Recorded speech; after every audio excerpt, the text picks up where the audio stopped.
Olá, bem-vindos ao canal Viva em Busca da Fé.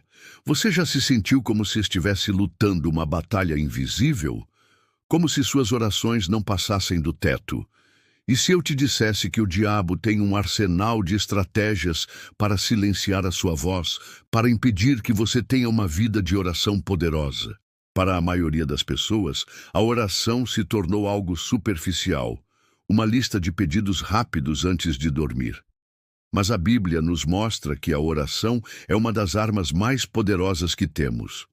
O problema é que o diabo sabe disso.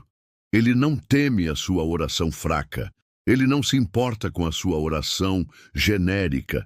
Ele teme 3 tipos específicos de oração que você está prestes a descobrir.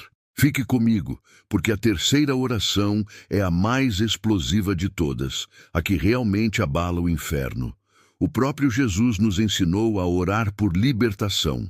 E em Mateus capítulo 6, versículo 13, ele diz: "E não nos deixes cair em tentação, mas livra-nos do mal, porque teu é o reino, o poder e a glória para sempre. Amém." Esta é a nossa base, o nosso ponto de partida. Vamos juntos descobrir como viver essa verdade. A oração que quebra o orgulho. A primeira oração que o inimigo mais odeia é a oração de humilhação e entrega. Pense por um momento. Qual foi o pecado original que derrubou Satanás? O orgulho, a arrogância, a sua tentativa de ser igual a Deus. É por isso que ele ama quando estamos orgulhosos e autossuficientes. Ele nos convence de que não precisamos de Deus, de que podemos resolver nossos problemas sozinhos, que somos fortes o suficiente. Essa é a mentira mais perigosa que ele pode nos contar, porque ela nos impede de nos rendermos a quem realmente tem todo o poder. A oração de humilhação e entrega é o exato oposto. Nela, você se ajoelha, não fisicamente, mas com o coração. Você reconhece sua fraqueza. Você diz a Deus, com toda a sinceridade: "Senhor, eu não consigo fazer isso sozinho. Eu sou fraco, sou pecador e eu preciso que o Senhor assuma o controle da minha vida." Essa oração desarma o inimigo. Ele não tem poder sobre uma alma que está completamente rendida a Deus. Quando você se humilha diante de Deus, o diabo não tem mais espaço para manipular o seu ego. Você se torna um canal aberto para a graça e o poder divinos.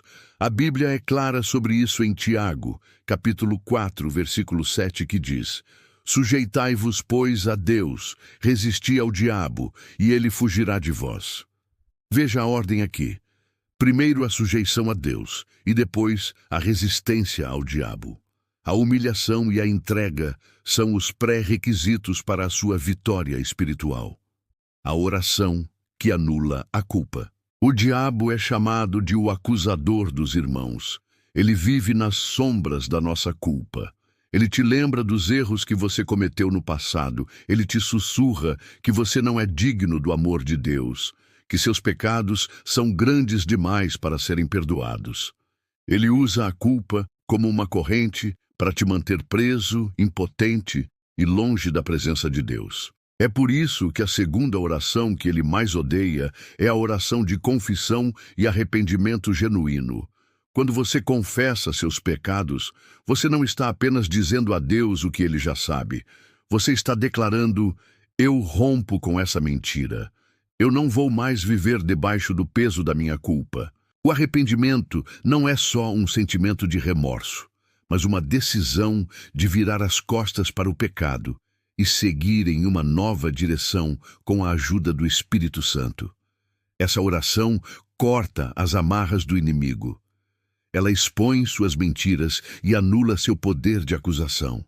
Quando nos arrependemos, nos colocamos debaixo da graça de Deus, que é maior do que qualquer erro que tenhamos cometido. O inimigo não pode acusar alguém que já foi perdoado pelo sangue de Jesus. A palavra de Deus, em 1 João, capítulo 1, versículo 9, é uma promessa poderosa que diz: "Se confessarmos os nossos pecados, ele é fiel e justo para nos perdoar os pecados e nos purificar de toda injustiça." A oração de confissão é a arma mais temida pelo diabo, pois ela anula a sua maior estratégia de controle, a culpa. A oração que desarma o inimigo. A terceira e mais poderosa oração que o diabo odeia é a oração de gratidão e louvor. Você pode estar se perguntando, mas por que a gratidão? A razão é simples. O louvor é a linguagem do céu. É a atmosfera onde Deus habita. O diabo e suas forças não podem suportar o louvor genuíno. O inimigo usa as reclamações, a amargura e a insatisfação para nos afastar de Deus. Ele quer que você foque nos seus problemas, nas suas dificuldades e nas suas dores. Ele quer que você se sinta um derrotado. Quando você escolhe ser grato, mesmo em meio às dificuldades, você está declarando que Deus é maior que seus problemas. A gratidão é um ato de fé. É a prova de que você confia que Deus está no controle de todas as coisas, independentemente das circunstâncias. Essa oração transforma seu coração, eleva seu espírito e destrói as fortalezas da amargura e do desânimo. O louvor é uma arma espiritual que confunde e expulsa o inimigo, pois o ambiente de gratidão não é propício para ele. As muralhas de Jericó não caíram com armas, mas com louvor. A Bíblia nos ensina a entrar na presença de Deus com gratidão. Em Salmos, capítulo 100, versículo 4, está escrito: Entrai pelas portas dele com gratidão, e em seus átrios com louvor. Louvai-o e bendizei o seu nome. A gratidão e o louvor abrem as portas para a presença de Deus em nossas vidas e fecham as portas para o inimigo. Vimos que o inimigo teme a oração de humildade e entrega, pois ela destrói o orgulho, a oração de confissão e arrependimento. Pois ela anula a culpa, e a oração de gratidão e louvor, pois ela manifesta a soberania de Deus sobre a sua vida. Essas não são apenas palavras, mas atitudes de coração que ativam o poder do Espírito Santo em nós. Pratique essas orações e observe como a sua vida espiritual se transforma.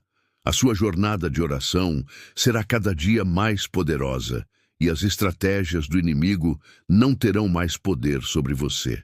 Obrigado por assistir e que a sua vida seja uma oração constante. Fique com Deus.